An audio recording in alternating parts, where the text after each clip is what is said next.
is the following. This past February, all of you participated in the second international meeting of theoretical publications of left parties and movements in Havana, Cuba.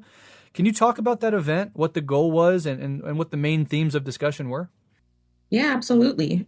So we were actually invited to participate as hood communists by our comrades at ECAP, the Cuban Institute for Friendship with the People, as well as the Cuban Communist Party. It was the first time that we had represented hood communists in an international space like that. So it was like a big step for us. It was quite an honor. And essentially, it was the second gathering of its kind. The first happened last year in 2023, and it was primarily attended by delegates representing revolutionary socialist and anti-imperialist parties and organizations across the world. So we met folks from Ireland who were hilarious, people from China, people from Russia, folks from Zimbabwe, ZANU-PF, Panama, Dominican Republic.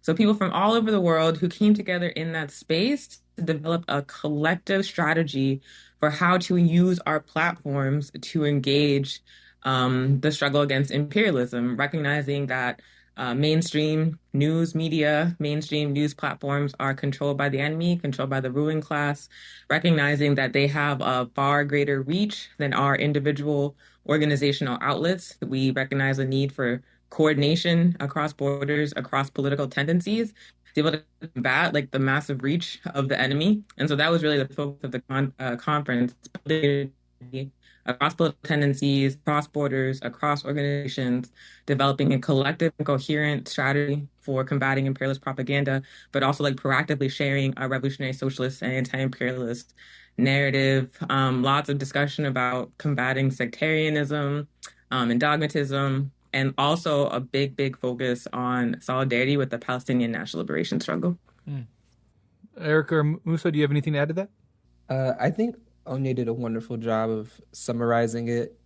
Just, you know, one personal, I guess, reflection that all of us share or have talked about is especially in this current political context of the genocide as well as the liberation war being waged by the Palestinian resistance and the blockade in Cuba.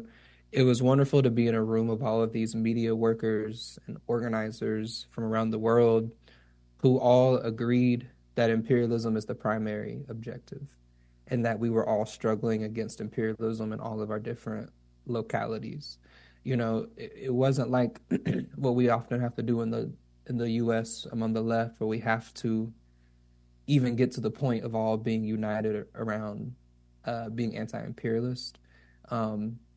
Because we arrived understanding anti-imperialism as a core kind of foundational principle of this meeting, we were able to move in a lot of unity and to really discuss the heart of the matter